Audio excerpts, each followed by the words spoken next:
Movie की शुरुआत में हमें मंगोलियन बॉर्डर दिखाया जाता है, जहां सोल्जर्स को खुदाई करते हुए बहुत ही विशाल काया कंकाल मिलते हैं जो किसी अजीब से जीव के होते हैं। इसके साथ उनको कुछ डेड बॉडीज भी मिलती हैं जो हजारों साल गुजर जाने के बाद भी फ्रेश दिखाई देती हैं। इसके बाद हमें मूवी में सन 1979 का समय दिखाया जाता है, जहां हम प्रोफेसर यंग को देखते हैं जो इस पहाड़ को डिस्कवर करने के लिए एक टीम रेडी करता है।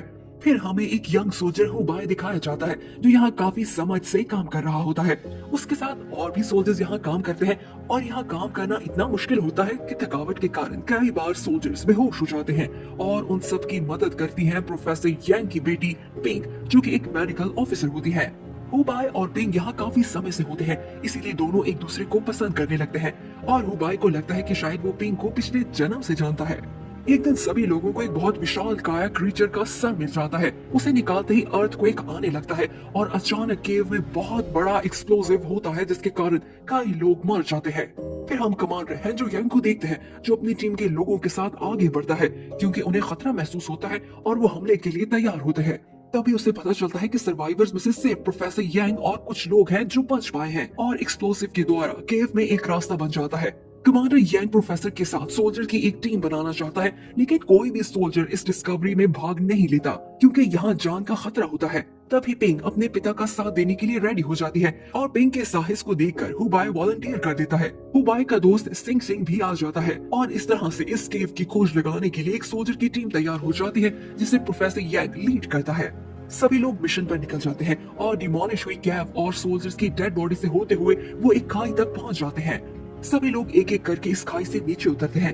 नीचे उतरते ही उन्हें बर्फ की सरफेस दिखाई देती है और अंडरग्राउंड टनल्स मिलते हैं जिनसे होते हुए वो ऐसी जगह पर आ जाते हैं जहां पर उन्हें और भी बहुत सारे जीवों की फॉसिल्स और हड्डियां मिलती हैं। ये टनल उन्हें एक रहस्यमय जगह पर ले आता है जहां उन्हें दूर से एक पहाड़ दिखाई देता है। प्रोफेसर हुबाई को बताता है कि पुराने जमाने की कहावतों के अनुसार यहाँ पर कुछ लोग बसा करते थे जो बहुत ही शक्तिशाली थे और शायद ये वही जगह है और जो कुछ कहानियों में सुन रखा है वो सच है। तभी एक सोल्जर उन्हें बताता है कि उन्हें बहुत बड़े कदमों के निशान मिले हैं जो दिखने में डायनासोर के निशान जैसे लगते हैं। सभी लोग इन कदमों के निशानों का पीछा करते हुए आगे बढ़ते हैं, लेकिन ये नहीं जानते कि आगे एक बहुत बड़ा डायनो उनका इंतजार कर रहा है। रास्ते में उन्हें अजीब तरह के बर्ड्स दिखाई देते हैं, लेकिन जब सभी लोग उन्हें पास से देखते हैं तो पता चलता है कि ये सब बहुत ही अजीब सी नन्ही चमगादड़ होते हैं। तभी एक सोल्जर अचानक से इस चमगादड़ को अपनी मुट्ठी में दबोच लेता है, पर जैसे ही वो अपनी मुट्ठी खोलता है तो दिखता है कि उसके हाथ पर नीले रंग की आग लग रही है और देखते ही देखते वो सोल्जर इस नीली आग से जलकर राख हो जाता है और इसी तरह ये चमगादड़ दो और सोल्जर की जान ले लेते हैं। ये सब होता हुआ देख सभी सोल्जर इन बैट पर गोलियां बरसाने लगते हैं और दूर से एक बहुत बड़ा क्रीचर उनकी गोलियों की आवाज सुन लेता है और आवाज का पीछा करते हुए उनकी ओर बढ़ने लगता है।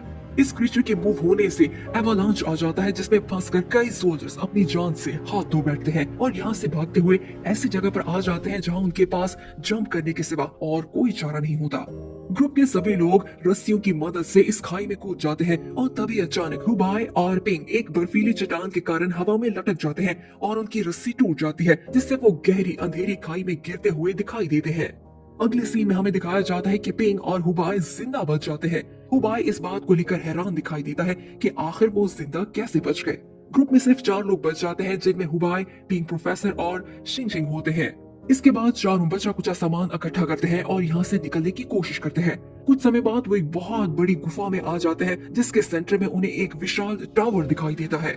प्रोफेसर इस टावर को पहचान लेता है और बताता है कि ये कंदलिन का रहस्यमय पैलेस है और इस जगह के बारे में ये बात फेमस है कि इसके 9 लेवल्स हैं जिनमें शैतान को कैद कर रखा है और इस टावर में सभी डीमंस की एक रानी भी कैद है जो धरती पर राज करना चाहती है।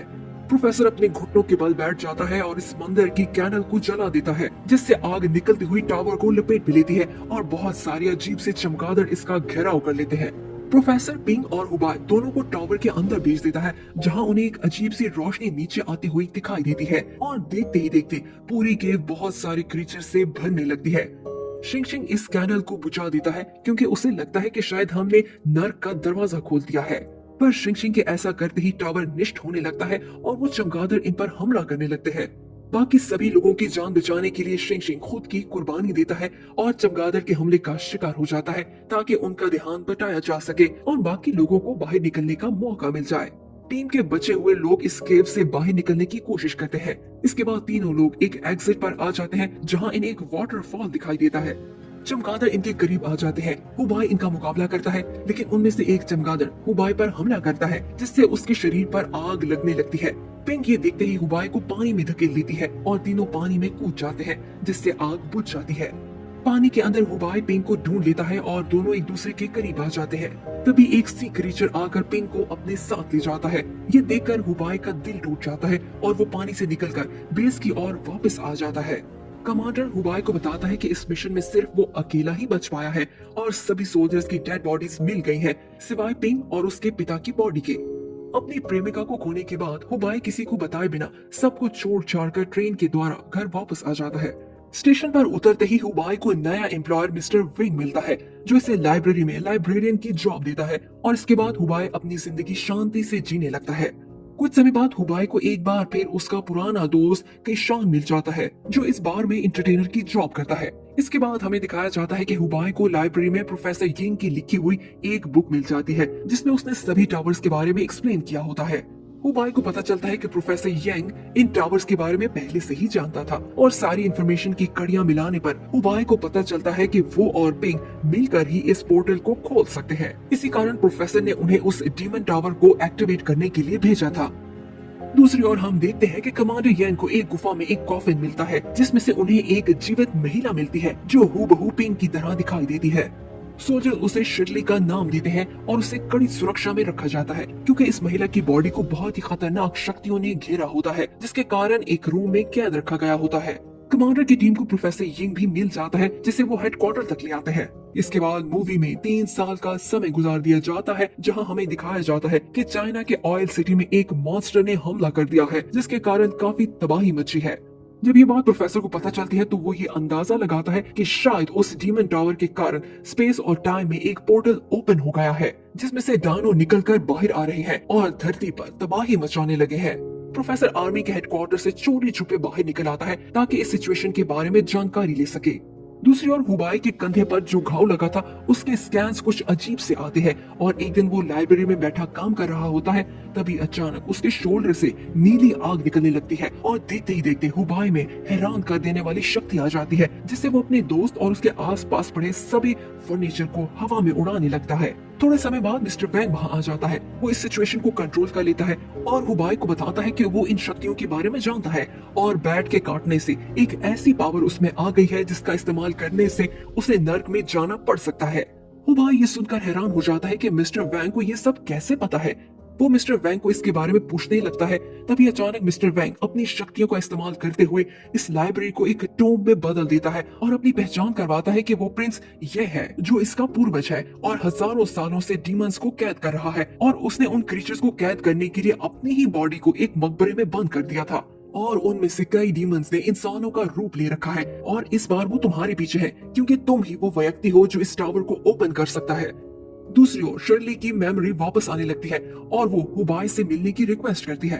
कमांडर हुबाई उससे मिलने लाइब्रेरी में आ जाता है और उसे मिलिट्री ज्वाइन करने को कहता है, जिस पर वो इनकार कर देता है। पर जैसे ही हुबाई को पता चलता है कि पिंग अभी जिंदा है तो वो हेडक्वार्टर पर आने के लिए मान जाता है। इसके बाद कमांडर यंग हुबाई और केशान को नॉर्दर्न चाइना ले आता है, जहां हुबाई प्रोफेसर को ढूंढने के लिए बनाई हुई नई टीम से मिलता है, जिसमें एक यंग लड़की बीवी, कुछ सोल्जर्स और शेली उसकी सहायता करते हैं। शर्ली को देखते ही हुबाई उसे पिंग के नाम से बुलाता है, लेकिन शर्ली उसे बताती है कि वो पिंग नहीं है।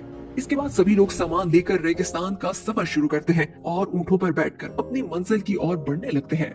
बीच रास्ते में उनका सामना रेत के तूफान से होता है। वो अपनी शक्तियों का इस्तेमाल करते हुए इस तूफान को रोकने की कोशिश करते हैं, लेकिन किशान और ग्रुप के 2 और लोग रास्ता भटक जाते हैं। कई दिन लगातार सफर करने के बाद हुबाई और ग्रुप के लोग ऑयल सिटी तक पहुंच जाते हैं, लेकिन किशान और उनके ग्रुप अभी भी रेगिस्तान में भटक रहे होते हैं और यहाँ पर उनका सामना एक बहुत ही ड्राउनी क्रीचर से होता है। सभी लोग अपनी जान बचाकर भागते हैं। क्रीचर एक एक करके सभी की जान ले लेता है और उनमें से सिर्फ एक सोल्जर किशान ऑयल सिटी तक पहुँचने में सफल हो जाता है और अपने मेन ग्रुप के साथ वापस मिल जाते हैं।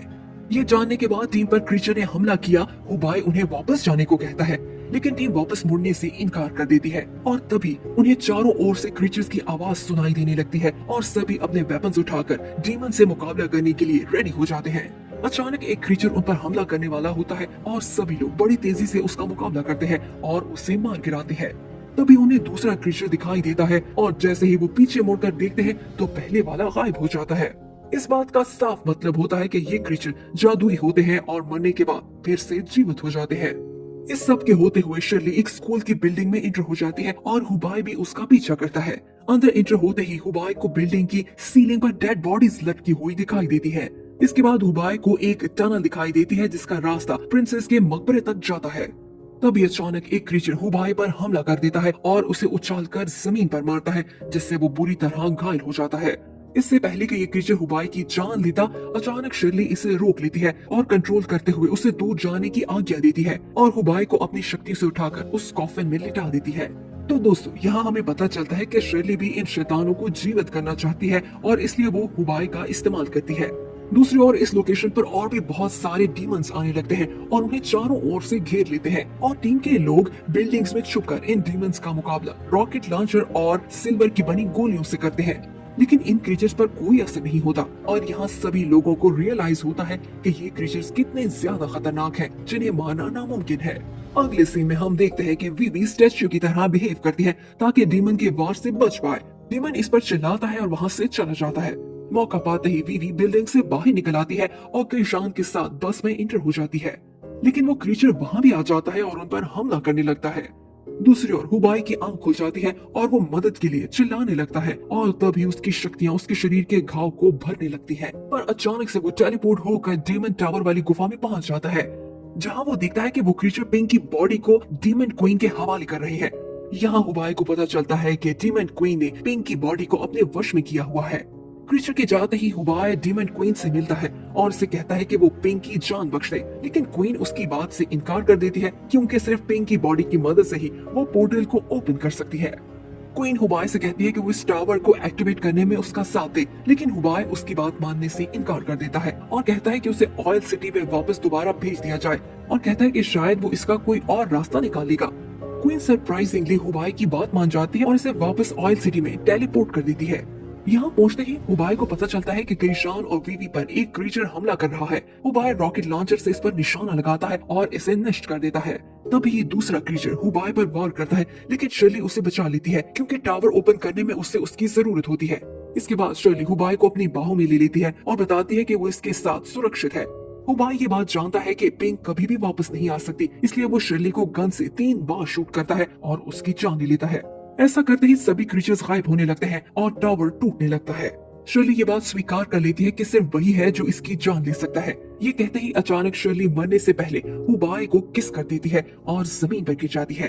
दोस्तों, यहाँ पर हम शर्ली को पिंक में बदलता हुआ देखते हैं और पिंक हुबाई को आखिरी समय एक साथ देखकर खुश दिखाई देती है। हुबाई हार नहीं मानता और इसे उठाकर क्वीन के कॉफिन तक ले आता है और इसे कॉफिन में लिटा देता है, ये सोचकर कि शायद वो इसे दोबारा जीवित कर लेगा, और खुद भी इसके साथ लेट जाता है और इसके माथे को चूमता है और ऐसा करते ही वो पिंक की यादों में एंटर हो जाता है। हुबाई को पिंक की लाइफ के बारे में काफी कुछ जानने को मिलता है। उसे पिंक का बचपन देखने को मिलता है, जिसमें हमें पता चलता है कि पिंक में बीमार और घायल जीवन को हील करने की शक्ति थी। ये इस बात को एक्सप्लेन करता है कि उस खाई में गिरने के बाद कैसे सभी लोग सरवाइव कर गए थे, क्योंकि पिंक ने अपनी शक्तियों से उन्हें बचा लिया था। लेकिन पिंक की माँ ने इन शक्तियों का इस्तेमाल करने से मना कर दिया था, क्योंकि उसकी माँ भी एक डीमन थी जो इंसान का रूप बदलकर धरती पर रहती थी और एक दिन जलकर नष्ट हो गई थी। ये सब देखने के बाद हुबाई को होश आता है और पिंक इसे अपने दिल की फीलिंग्स बताती है कि वो इससे कितना प्यार करती है। पिंक हुबाई को उसके पिता को ढूंढने को कहती है और ये कहते ही उसकी जान चली जाती है।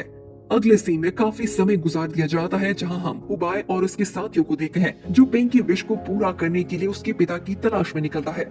मूवी के आखिरी सीन में हमें फिर से क्रीचर दिखाया जाता है, जिसका मतलब साफ होता है कि आज भी डानो इस दुनिया में ही जीवित है और वो इस ग्रुप का पीछा करने वाले हैं। यही पर मूवी एंड हो जाती है। मिलते हैं नई वीडियो के साथ, देखते रहिए इनसाइड रिकैप्स।